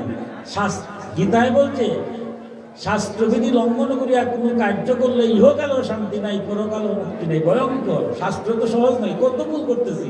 গুরুরে প্রণাম করে গুরুরে সমঝাই দিছি, ভগবান আমাকে রক্ষা করো গুরুদেব। গুরুরে সমঝাইয়ে যখন আপনি কাজ করতেছেন, এই বিপদ আপনার আসবে না, গুরু আপনাকে চড়াই দিবে। তাই গুরুকে সনাতন ধর্মে গুরুকে ভগবানের উপরে স্থান। কেন? গুরুকে প্রণাম করে আপনি ভগবানকে চিনতে হবে, চিনতে তো হবে। আমার ভগবানকে যদি জানতে হয়, আমার যে বীজ মন্ত্র দিয়েছেন, যে বীজ মন্ত্রের দ্বারা আমি গোবিন্দকে চিনছি, কে দিয়েছেন? গুরুদেব দিয়েছেন। গুরু ছাড়া আমাদের ভাগবতের যে 18,000 শ্লোক দেখবেন, আমরা যে বলি ওম নমো ভগবতে বাসুদেবায়, এটা একটা বীজ মন্ত্র। বীজ মন্ত্র তো কেউ বলে না, বলে 3 মন্ত্রে মহামন্ত্র নাশ। আমার গুরু আমাকে যা দিয়েছেন আপনাকে বলবেন, আপনি আমারে বলবেন না। কিন্তু বীজটা হচ্ছে 5টা, যেটা বললাম পঞ্চবতের ঈশ্বর, ওই 5 বীজ ছাড়া নাই। যখন ধ্রুব বনে গিয়েছিলেন তখন তিনি ভগবান 5 বছর বয়স, তখন নারদ মুনি নিজে আসলেন যে 5 বছরের বাচ্চা ভগবানকে কিভাবে ডাকবে, সহজ করার জন্য তিনি তাকে দীক্ষা দিয়েছিলেন। ধ্রুবকে, ভক্ত ধ্রুবকে কোন মন্ত্রে দিয়েছিলেন এটা আমরা জানি, বাকিটা তো জানি না। ওম নমো ভগবতে বাসুদেবায়। এই জন্য আমরা কোনো পূজা পার্বণ অনুষ্ঠান করতে গেলে দেখবেন ওম নমো ভগবতে বাসুদেব বীজ মন্ত্র, সহজে ভগবানকে আনা যায়। তাই গুরুকে বলেন ঠিক আছে মানলাম, গুরুর মাধ্যমে ভগবানকে চিনছি, বিপদ হলে গুরু রক্ষা করবে, ভগবানের আগে তুমি রাখছো, ঠিক আছে, কিন্তু তার আগে তো তুমি মা বাবাকে রাখছো মহাগুরু রূপে। এটা কিরকম? ভগবান বলছেন দেখো এই মনুষ্য দেহ নিয়া আমরা সবাই আসছি, যদি পিতৃ ঔরসে মাতৃগর্ভে মায়ের রক্ত মাংস মজ্জা অস্থি দিয়া এই দেহ মাংসপিণ্ডটা তৈরি না হতো, তাইলে কি অনাদিরাদি গোবিন্দ আমার দেহের মধ্যে বুঝতে পারতেন? পারতেন। তাই যার মাধ্যমে আমার এই দেহ কেনা আসছে তারা হচ্ছেন মহাগুরু। সনাতন ধর্মে বলছে মা বাবার সেবা না করিয়া গোবিন্দের পূজা করা যায় না। বিষ্ণু পুরাণে বলছেন যে বা যাহারা মা বাবার পূজা বা সেবা না করিয়া আমার পূজা অর্চনা করে সেই পূজা আমি গ্রহণ করি না। মধুরভাবে মহাগুরু লোকনাথ ব্রহ্মচারী খুব মধুরভাবে বলছেন যে আমরা যখন পূজা হয়, আহুতি দেওয়া হয় না, যজ্ঞ হয় না, যজ্ঞের মধ্যে যখন আগুন থাকে তখন ঘি ডালা হয়, ঘি ডাললে ধাউ ধাউ করে আগুন জ্বলে। লোকনাথ ব্রহ্মচারী বলছেন আগুন নাই, ছাই আছে, এবং ছাইয়ের মাঝে যদি টিনের পর টিন ঘি ডালা হয় তাহলে সে ছাইয়ের মাঝে ঘি ডাললে কি পূর্ণাহুতি দেওয়া যাবে? দেওয়া যাবে না। ঠিক মা বাবার সেবা না করে যদি কেউ গোবিন্দের পূজা করে সেটা ছাইয়ের মধ্যে ঘি ডালার মতো হয়, কঠিন কথা। তাই সনাতন ধর্মে মা বাবাকে কখনো ত্যাগ করা যাবে না। তাই সর্বাবস্থায় আমরা মা বাবার সেবা করব, ভগবানের সেবা করব, কিন্তু মা বাবার সেবা ভিন্ন নয়। মা বাবার সেবার মধ্যে গোবিন্দের পূজা হয়। আবার মা বাবা হলেই হবে না, বাবা বা মা সন্তান জন্ম দিলেই মা বাবা হওয়া যায় না, সন্তানকে সুশিক্ষিত করতে হবে। এই সংসারে ছেলে মেয়েরা আজকে আমরা যারা জন্ম নিচ্ছে, প্রতিটা ছেলে মেয়ে যাতে মানুষ হয় সেটাও আমার ধর্ম। পূজা পার্বণ যজ্ঞ অনুষ্ঠান অনেক কিছু করলাম, অথচ আমার সমাজ থেকে 2টা 3টা ছেলে মেয়ে বিপদে চলে গেল, তাইলে আমার এই ধর্ম এই পূজা করে কি লাভ হবে? আমার ছেলে আজ অমানুষ হয়েছে, আমার মেয়ে আজ বিপদগামী হয়েছে, আপনারা আমাকে গালি দিবেন, অবশ্যই আমি দায়ী, বাবা হিসাবে আমি দায়ী, মা হিসাবে আমি দায়ী, কারণ ছেলে মেয়েদের মানুষ করি নাই। কিন্তু আপনিও কিন্তু বাদ যাবেন না, কারণ আপনারা সবাই মিলে আমরা সর্বজনীন পূজা করি। সর্বজনীন পূজা করি না? এই যে এটা কি সর্বজনীন পূজা না? সবার মঙ্গল। দুর্গা পূজা করি, লক্ষ্মী পূজা করি, কালী পূজা করি, মহোৎসব দেই, হরিনাম কীর্তন করি, সব সর্বজনীন পূজায় আমরা অংশগ্রহণ করি। সর্বজনীন পূজার লক্ষ্যটা কি? সংকল্প যে হয়, পুরোহিতে সংকল্প করেন কি? জগতের কল্যাণ, জগতের মঙ্গলের জন্য আমি যাব। আমার ছেলে যে অমানুষ হলো, আমার মেয়ে যে বিপদে গেল, আপনার কি কোনো দায়িত্ব নাই? শুধু কি আমার দায়িত্ব? আমার প্রত্যেককেই যদি আমরা সমাজের প্রতিটা ছেলে মেয়ে কি করছে, কার সাথে মিশছে, সেটা যদি সবাই আমরা খেয়াল করি, তাহলে কি একটা ছেলে মেয়ে বিপদ হতে পারে? কোনো ছেলে মেয়ে কি পাপী হয়ে জন্ম নিছে আমার সংসারে? কেউ তো পাপী হয়ে নাই। এই সংসারে আসার পরে সঙ্গের কারণে কুসঙ্গী হয়েছে, ঠিক না? সঙ্গের কারণে কুসঙ্গী হয়েছে, একদিনে হয় নাই, ধীরে ধীরে হয়েছে। দেখেও দেখি না যদি, তাইলে হবে বাবা হয়ে দেখে দেখলাম না, মা হয়ে দেখে দেখলাম না, সমাজের যারা আছে তারাও দেখলাম না, বিপদও আছে। আমার মতো অধমের কথা বলছি, আজ তো আমরা কত বিপদ। আমার মেয়ে কুপোতে যাচ্ছে, ছেলে কুপোতে যাচ্ছে, আপনি এসে বললেন যে আপনার ছেলে তো এরকম চলাফেরা করতেছে। আমি ধমক দিয়ে বলবো, আরে আপনি বলার কে? আমার ছেলে কোন দিকে যায়, আমার মেয়ে কোন দিকে যায়? যেদিন থেকে আমি মনোভাব করলাম, এদিন থেকে আমি সর্বনাশ করে দিলাম আমার ছেলে মেয়েকে। আমার শিক্ষক শাসন করবে, আমি গিয়ে বললাম তুমি কেটা? আমার ছেলেরা শাসন করবার কে আছে? এদিন আমি ধ্বংস করে দিলাম। তাই আমাদের মনটা হবে আমার ছেলে মেয়েরা, সমাজের মধ্যে যারাই আছে ছেলে মেয়েরা সব আমার ছেলে মেয়েরা, সব আমার ভাবতে হবে। সবাই যদি ভাবি এই ছেলেমেয়েরা আমার, সবার চোখ যদি খোলা থাকে, কার কি সাধ্য আছে একটা ছেলে মেয়ে খারাপ হতে? একদিনে কি ছেলে মেয়ে খারাপ হয়? দেখুন, কোমলমতি শিক্ষার্থী যারা আছে, যারা যুবক তরুণ তরুণীরা আছে, কোমলমতি বলা হয়। কেন বলা হয়? তারা কোমলমতি। অনেক সময় ভ্রম হয়ে যায়, আমারও ভ্রম হয়ে যায়। দেখুন, আমরা রামায়ণ সৃষ্টি হয়েছে, আমার মা জানকীর কি ভ্রম হয় নাই? আমার মা জানকী সোনার হরিণ দেখে বলছে রামকে, আমার সোনার হরিণ দাও। রাম বুঝালেন, না আমার সোনার হরিণ দরকার। ভালো কথা। লক্ষণকে দিয়ে গেলেন, তুমি বনের মধ্যে তোমার মাতৃসম যারে শ্রদ্ধা করো তাকে তুমি পাহারা দাও, আমি যাচ্ছি। কিন্তু একটু পরেই যখন সেই যে হরিণটা, রাক্ষসটা রাম লক্ষণ লক্ষণ বলে চিৎকার করছে, সাথে সাথে সীতা বলছে দাও, রামকে রক্ষা করার জন্য আসলো। কিন্তু লক্ষণ বলছে আমার ভাইকে কেউ মারতে পারবে না, কোন রাক্ষসের কাম। কিন্তু সীতা যখন একের পর এক তিরস্কার শুরু করলেন, এক পর্যায়ে বললেন তুমি তো ওই মাতৃও ভাই, এর জন্যই বোধ হয়। আপনারা জানেন লক্ষণের একটু রাগ বেশি, হঠাৎ রাগ উঠে যায়। যখন এইভাবে তিরস্কার করছে, রাগ উঠে গেছে। বলছে ঠিক আছে আমি যাচ্ছি, তবে আমি একটা গন্ডি দিয়ে যাচ্ছি। এই যে একটা গন্ডি শব্দটা, ছেলে মেয়েদের একটা গন্ডি থাকবে। মা বাবা আজকে আমি শিক্ষিত হয়েছি, এখন বাবা এ বুঝে না, মা এ বুঝে না, বুঝি শুধু আমি। আমার বন্ধু বান্ধবের অভাব নাই। মা যদি বলে, বাবা যদি বলে লেগে চলো না, এইদিকে যেও না, বলছি মা বাবা তো লেখাপড়া কিছুই জানে না, একই আমি জানা। আমি কত লেখাপড়া করছি, ধ্বংসটা আমার হয়ে যাচ্ছে। এই সংসারে মা বাবা আমার আগে জন্ম আসছে, আমার চেয়ে বড় কল্যাণ এই মা বাবা ছাড়া কেউ নাই। তাই গণ্ডির মধ্যে থাকতে হবে, যে নিয়ম নীতির মধ্যে থাকতে হবে। যে ছেলে মেয়েটা তার পারিবারিক বন্ধন, সামাজিক বন্ধনের মধ্যে থাকে, সেই ছেলে মেয়ে কখনো কি খারাপ হতে পারে? আমার মা জানকী কি করলেন, যখন লক্ষণ চলে গেল, রামের দুয়াই দিয়ে একটা গন্ডি দিল, যে গন্ডির বাইরে তুমি যাবে না। ভালো কথা। যেমনে রাম লক্ষণ রামের জন্য চলে গেছে, এমন সময় রাবণ চলে আসছে। রাবণ আসে সীতাকে নেবে, কিন্তু গন্ডির মধ্যে তো আর প্রবেশ করতে পারে না। পারে? ধাউ ধাউ করে আগুন জ্বলে। এবার কি ধরলো দেখুন, এই যে আমাদের রামায়ণ মহাভারত কিভাবে আমাদের সমাজকে কিভাবে শিখিয়ে দিচ্ছে। আমার মা জানকী ঘরের মধ্যে আছে, রাবণ ঢুকতে পারতেছে না, নিবে কেমনে? গন্ডির মধ্যে ঢুকতে পারে নাকি কেউ? গন্ডির মধ্যে থাকতে পারে না। এবার কি হলো, এবার কি করলো, কি করছে? এবার সে সাধু হয়েছে, তিলক দিয়েছে, জটা রেখেছে, কমণ্ডলু হাতে নিয়েছে। সাধু হও, সাধু সেজো না। তাই সে সাধু সেজে, সাধুকে বুঝতে হবে। রাবণ সাধু হয়ে যখন বলছে ভিক্ষা দাও, এবার সীতা রানী দিচ্ছেন ভিক্ষা মা, কিন্তু গন্ডির বাইরে যান নাই।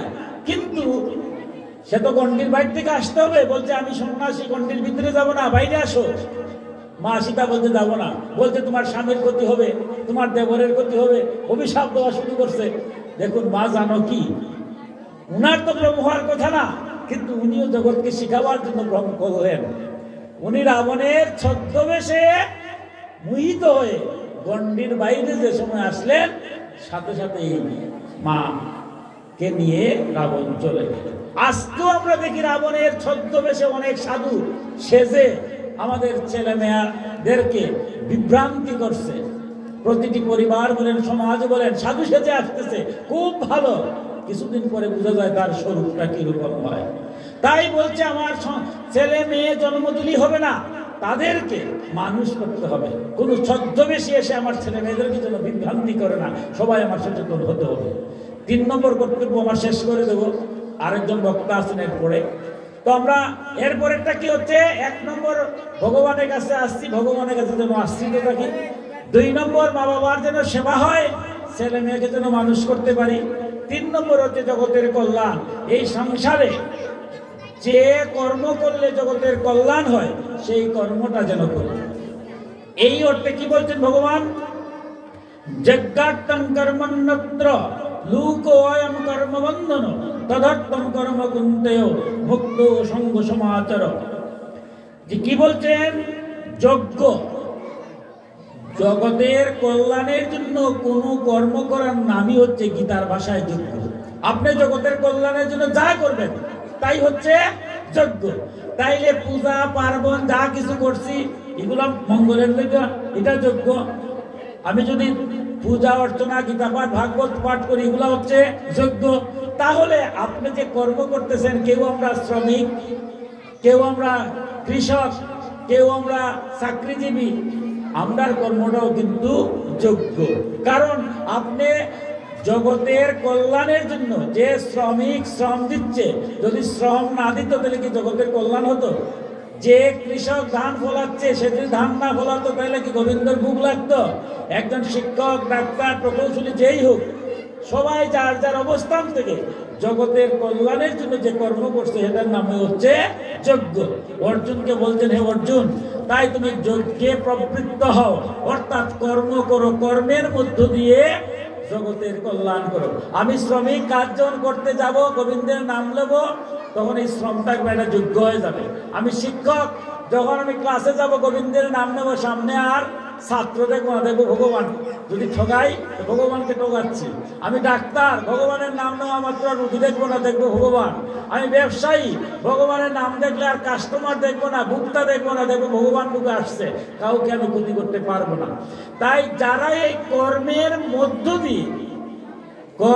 মধ্য দিয়ে সৎভাবে জীবনযাপন করে, তারা ইহকালেও শান্তি পায়, পরকালেও মুক্তি পায়। আমি শেষ করে নেব, আর দুটি কথা বলি। একবার নারদ মুনি মনে মনে চিন্তা করছেন যে, গোবিন্দ, তোমার যে কথা রে বাবা, কোন সময় কোন কথা বলো, সব কথা তো আমি নিজে বুঝতে পারি না। তবে নারদ মুনি মনে মনে ভাবলেন যে আমি তো সর্বশ্রেষ্ঠ, এই অর্থে শ্রেষ্ঠ ভক্ত যে আমি সারাটা দিন নারায়ণ নারায়ণ। দেখবেন নারদের যত অভিনয় সবটা নারায়ণ নাম। নারায়ণ ছাড়া কোনো কথা আছে? কোনো কথা নেই। আমার চেয়ে পৃথিবীতে কেউ কি আর বেশি নাম বলতে পারে? নারদের চেয়ে বেশি কেউ আসেনি। তাই নিজের মনের মধ্যে একটা মত, মানে অহংকার হলো যে আমি শ্রেষ্ঠ ভক্ত।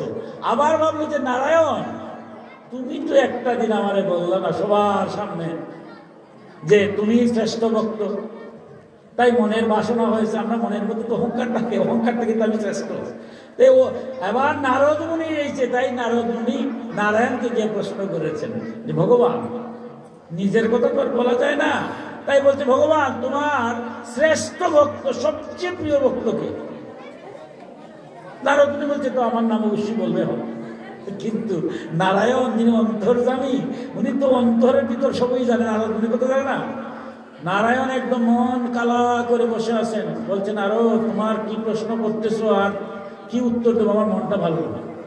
কি আবার তোমার মন খারাপ হবে কেন? আমার একটা প্রিয় ভক্ত, দেখুন কথাটা, আমার একটা প্রিয় ভক্ত, তার মানে অনেক প্রিয় ভক্ত ওনার আছে। আমার একটা প্রিয় ভক্ত অভুক্ত হয়ে আছে, কিছু খায় নাই। নারদ, একটা কাজ করো না, তুমি ওই প্রিয় ভক্তটা কিছু একটা, তুমি মনুষ্যলোকে যাও, গিয়ে আমার প্রিয় ভক্তটারে এক বাটি দুধ নিয়ে যাও, গিয়ে মানে দুধটা খাওয়াই আসো, তাই আমার মনটা ভরে যাবে। এরপরে তোমার কি প্রশ্ন করেছো আমি সব খেয়ালও করি নাই, সব প্রশ্নের উত্তর দিয়ে দেবো। নারদ মুনি তো একদম রেগে, কারণ উনি আসছিল আমার শ্রেষ্ঠ ভক্ত বলতে, উনার নাম পয়লা এসে বলছে নারায়ণে, কিভাবে বলছে আমার প্রিয় ভক্ত কিছু অভুক্ত। তার মানে কি নারদ কি প্রিয় ভক্ত? নারদ প্রিয় ভক্ত নাই। নারদ তো বুঝে গেছে, রে বাবা, তোমারে পাওয়া বুঝা, তুমি তো আমার উত্তর দিয়ে দিছো আমি প্রিয় ভক্ত না। প্রিয় ভক্ত হলো তোমার যে খায় নাই। আচ্ছা, আমিও আজকে পরীক্ষা করে ছাড়বো, তোমার প্রিয় ভক্ত দেও, দুধ খাওয়াবো, অসুবিধা নাই। আমি কতবার বা নারায়ণ ডাকি, আর তোমার ওই ভক্ত কয়বা নারায়ণ ডাকে, তোমারে আজকে ছাড়বো না, সব করাই গন্ডে হিসাব নেবে। বলছে, রাগ ভিতরে প্রচন্ড। বলছে, ঠিক আছে নারায়ণ দাও, কি করবা, এক বাটি দুধ দিবা, তারে খাওয়াবো। আজকে কিন্তু আমার আর একটা প্রশ্ন না, শুধু প্রিয় ভক্ত নাই, আরো অনেক প্রশ্ন আছে, সব প্রশ্নের উত্তর দিতে হবে। নারায়ণ বলছে, ঠিক আছে দেবো, সব দেবো, ঠিক আছে যাও। এবার তিনি একটা দুধের বাটি, পূর্ণ দুধ নারদের হাতে দিয়া বললেন, নারদ যাও, ওই দুধটা তুমি আমার ভক্তকে আমি ঠিকানা দিলাম, ওই ঠিকানা মধ্যে যাও, ইয়া মূর্তি লোকে তুমি একটা বুদ্ধি করে মনুষ্য সেজে তাকে খাওয়াই আসো। নারদ চলছেন, নারায়ণ, হে নারদ দাঁড়াও, কি দেখো, আমার ভক্তের জন্য পূর্ণ দুধ, এই সংসারে আমার ভক্তরা এত ডাকে আমাকে, ভক্ত যদি না থাকতো আমার নাম থাকতো নারদ। আর ভক্তের জন্য তুমি দুধ নিচ্ছ, এক ফোঁটা দুধ যদি তুমি ফেলো মাটিতে, তোমার আমি অভিশাপ দেবো, মূর্তিলোকে গিয়ে মনুষ্য করে তুমি জন্ম নেবে। নারদের তো মাথায় বাড়ি, হায় ভগবান, আমার কি দরকারটা ছিল এই শ্রেষ্ঠ ভক্ত হওয়ার জন্য? শ্রেষ্ঠ ভক্ত তো হলামই না, এবার যে বিপদ হয়েছে, এই পূর্ণ বাটি দুধ নিয়ে কি হাঁটা যায়? এক ফুটা তো করবে, আর করলে তো অভিশাপ দিবে, যাইতে হবে মনুষ্য বলে। এবার আরো রাগ করছে নারায়ণের উপরে, তর্জন গর্জন করে এখন কি করবে, বিপদে পড়ছে, কিচ্ছু বলে নাই। এবার দুধের বাটির দিকে একদম তাকিয়ে আছে যাতে একটা ফোঁটা পড়ে না, খুব কষ্ট করে যাই ঠিকানা মতো মোটামুটি গিয়েছে ওই বাড়িতে, গিয়া ডাকতেছে, যার ঠিকানা দিছে উনি বাড়িতে নাই। কোথায়? ওনার গৃহিণী বলছে যে উনি তো গরু চড়াইতে গেছে মাঠে, মানে উনি কৃষক। বুঝতে পারলেন না, জিজ্ঞাসা করেন উনি কি খান নাই কিছু? বলে না, ভোরবেলা তো তিনি হাল চাষে গিয়েছিলেন, দুপুরবেলা আসছেন, আমার রান্না হয় নাই। গরু তো হাম্মা রবে ডাকতেছে, তাই গরুদেরকে নিয়ে তিনি গোচারণে চলে গেছে। নারদ বলো, ও আচ্ছা, নারায়ণের এই কারবার, এই ভক্ত, মানে সকালবেলা খাইয়া যায় নাই, দুপুরবেলা খায় নাই, আর এখনো ভুক্ত আছে, আমি তোর দুধ খাওয়াবো। আর এই কৃষকে কয়বার ডাকছে নারায়ণ রে, সকালে গেছে হাল চাষ করতে, আইসা আবার চলে গেছে গোসরাইতে, একই কয়বার ডাকছে। আমি সারাটা দিন শুধু নারায়ণ নারায়ণ ডাকি, আর নারায়ণ কত বড় অভিশাপ, আজকে নারায়ণের সব সারব। আমি গিয়ে জিজ্ঞাসা করেছি, এবার সবচেয়ে খুব রাগ হচ্ছে নারদের। এবার সন্ধ্যাবেলা আসছেন কৃষক আসছে, শুনছে একজন অতিথি আসছেন, অতিথি রূপে তো ভগবান আসেন, উনি পাটা ধুয়ে এসে অতিথিকে প্রণাম করছেন। গরিব মানুষ, ঠাকুর ঘর নাই, একটা তুলসীর তোলা আছে, আমাদের সনাতন ধর্ম বলতে ঠাকুর ঘর যদি না থাকে তা তো সমস্যা নাই, আমার ঘরের মধ্যে এক জায়গাতে আমার গোবিন্দকে রাখতে পারি, কিন্তু তুলসীর গাছ থাকতে হবে। কারণ সন্ধ্যাবেলা আমার মায়েরা এখানে কি করেন, আমার আগরবাতি দেন অথবা ধূপবাতি দেন, দিয়ে যেখানে তুলসী গাছ থাকে সমস্ত দেবতারা কেন অবস্থান করে, কোনো অশুভ কার্য যেন হয় না, অশুভ চিন্তা হয় না, তুলসীর এত গুণ। তাই তার বাড়ি দেও, ঠাকুর ঘর নাই, তুলসী তলা আছে। নারদকে বলছে ঠিক আছে, তারপর নারদ চিনে নাই, মনুষ্য রূপে আসছে, যেহেতু আপনি আসছেন একটু বসেন, সন্ধ্যা হয়ে গেছে, আমি একটু প্রার্থনা করে আসছি। তো গিয়েছে, গিয়ে তুলসী তোলা ভক্তি দিয়েছে, দিয়া যেটুকু পারে সে পারে গুরুপ্রদত্ত কৃষ্ণ নাম নিয়েছে, হরে কৃষ্ণ নাম যেটুকু নিয়েছে একটু নিয়ে চলে আসে। না আর উৎপাদের দিকে খেয়াল নাই, ভাবছে দেখি কয়েক ঘন্টা ভগবানকে ডাকে। তো এমনি তো সে পরিশ্রমী মানুষ, সে কি কয়েক ঘন্টা ভগবানকে ডাকার সময় আছে নাকি? সময়ও নাই, সামর্থ্য নেই। সে সামান্য একটু সময় ডাকছে, নারদ তো হিসাব করছে ঘড়ির কাটায় কতক্ষণ ডাকছে ভগবানকে, একটু ভগবানকে ডেকে ক্ষমা টমা চেয়ে চলে আসছে। বলছে আপনি কে? নারদ বলছে না, আমাকে চেনা যাবে না, আমি আসছি, আমি স্বপ্নে দেখেছি তোমার এই এক বাটি দুধ খাওয়াচ্ছি, তোমার পরিচয় টরিচয় পরে হবে, তুমি দুধটা খেয়ে নাও, আমার খাইতে হবে, আমি স্বপ্ন দেখেছি। মনে মনে বলতেছে বাবা নারায়ণ যে কাজে পাঠাইছে তাড়াতাড়ি খাইয়া বাঁচাও, আমি তো নারায়ণকে ধরবো। কোন রকমে ওনারা দুধটা খাওয়াইছে, খাওয়াইয়া তো আর এদিকে খেয়াল নাই, একেবারে রাগ রাগ করে নারায়ণের কাছে গেছে। নারায়ণ, প্রশ্ন তোমার আছে দুইটা, আগে বলছিলাম তুমি খেয়াল করো নাই, ভালো কথা, তোমার ভক্তরে দুধ খাওয়াই আসছি, দুধ খাওয়াই আসছো, ঠিক আছে বলো কি প্রশ্ন? প্রশ্ন আগে ছিল একটা, এই জগতে শ্রেষ্ঠ ভক্ত প্রিয় ভক্ত কে, আর এখন করছি প্রশ্ন দুইটা, শ্রেষ্ঠ বা প্রিয় ভক্ত কে এবং কেন, কেন সে প্রিয় ভক্ত? মনে মনে ভাবছো তুমি তো প্রিয় ভক্ত বলবা ওই কৃষকরে, বলো, কিন্তু কেন সে, আমি তখনই ধরবো। সে কয়বার তোমার নাম নিয়েছে আর আমি কয়বার নেই, আমার নাম, আমি শ্রেষ্ঠ ভক্ত না, ওই কৃষক তোমার শ্রেষ্ঠ ভক্ত। ভগবান বলছে সুন্দর কথা, তোমার উত্তর তো অবশ্যই দেবো। নারদ, আরেকটা কথা আমার, তুমি আবার কি কথা, তোমার ভক্ত তো খাওয়াইছিল না, ঠিক আছে, আরেকটা কথা হলো, তোমার একটা যাওয়ার সময় শর্ত দিয়েছিলাম যে এক ফোঁটা দুধ যদি তুমি ফেলে দাও তাহলে তোমার অভিশাপ দেবে, মূর্তিলোকে গিয়ে তুমি জন্ম নেবে। আমার ভক্তের দুধ তুমি কি এক ফোঁটা ফেলাইছো? নারদ বলছে সর্বনাশ, কি বলেন প্রভু, আপনার অভিশাপ আমি বুঝি না, আমি বাটির বাড়িতে চোখ দিয়ে চাইছি, আর একের বাড়ি পর্যন্ত সুগার সরাইনি, এক ফোঁটা দুধও পরে নাই। নারায়ণ বলছে ঠিক আছে, তাইলে আবার তোমার উত্তর দেই, তবে আরেকটা কথা। বলে এখন আবার কি? বলে এই যে তুমি বাটির দিকে তাকাইছিলে আর ওই ভক্ত বাড়ি পর্যন্ত গেছিলা, কতবার আমার নাম নারায়ণ নাম জপ করছো? এবার তো নারদ করছো দ্বিতীয়। বলছে আরে আশ্চর্য, আমি বাটির দিকে যখন তাকাইছি আমার তো চিন্তা একটাই, যদি পরে তুমি অভিশাপ দেবে। আমি তখন তোমার নাম ডাকার কি সময় আমার আছে? তুমি যে আমারে বলতেছো, তখন আবার তোমার নাম ডাকবো। আমি তো এক চিন্তা নিয়ে আজ আমারে অভিশাপ দিয়ে আসছে নারায়ণ। ওই চিন্তা করতে করতে আমি চলে গেছি, আমি তোমার নাম ডাকবো কোথায়? এবার নারায়ণ বলছেন আরো দেখো, একটা কাজ তোমার হতেছিলাম, একটা কাজ। তুমি তো সারাদিন আমার নাম নেও, ভালো কথা, একটা কাজ দিলাম, আমার ভক্তর একটু দুধ খাওয়াবা, আর যেমনে না বাটি হাতে নিলা কর্মে গেলা, এমনি আমার নামটাই ভুলে গেল, একবারও নেও নাই। আর ওই যে কৃষক যার বাড়ি গেছো, সে যখন ভোরবেলা উঠছে তখন আমার নাম স্মরণ করছে, যখন হাল চাষ করে তখন আমার নাম স্মরণ করছে, আর যখন সে গরু চড়াইতে গেছে, সে তো গরু বুঝে নাই, প্রাণী ভগবান আছে, সে নিজের খাবারটাকে বলে নাই, জগতের মঙ্গল তার কল্যাণ। সে যদি হাল চাষ না করতো তাহলে কেমন গোবিন্দের বুক লাগতো? সেই চিন্তা করে আমার নাম নিয়ে হাল চাষ করেছে, গরু চড়েছে জগতের কল্যাণের জন্য। সন্ধ্যাবেলা এসো, আমাকে তো আস্তা দিন খায় নাই, তবু আমাকে ভুলে নাই, তুলসী তলায় গিয়ে তো আমার নামটা নিয়েছে। এবার আরো প্রশ্ন করেছিল কি, সে আমার প্রিয় ভক্ত না তুমি আমার প্রিয় ভক্ত? এবার নারদ মুনি হাউ হাউ করে কাঁদছে যে নারায়ণ, তোমারে বুঝা, তোমারে উপলব্ধি করা আমার আর এই জীবনে আর হলো না, তুমি কৃপা করে যদি না বুঝাও তো আমি তোমাকে চিনতে পারবো। তাই আপনারা যারা সকল কর্মের মধ্যেও গোবিন্দকে ডাকছেন, সমস্ত কর্ম করবেন, বৃন্দাবনের গোপীরাও গোবিন্দকে পেয়েছিল সমস্ত কর্মের মধ্য দিয়ে।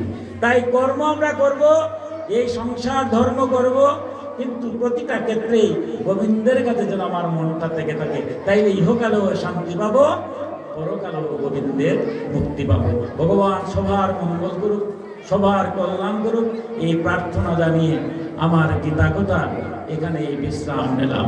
সর্বে ভবন্তু সুখিনা, সর্বে সন্তু নিরাময়া, সর্বে ভদ্রাণি পশ্যন্তু, মা কশ্চিৎ দুঃখভাগ ভবেৎ। এই পৃথিবীর সকলেই সুখী হোক, সকলেই মুক্ত হোক, কেউ যেন দুঃখ লাভ না করে, সকলেই শান্তি লাভ করুক। ওম শান্তি, ওম শান্তি, ওম শান্তি। জয় জয় নিতাই গৌর সীতা।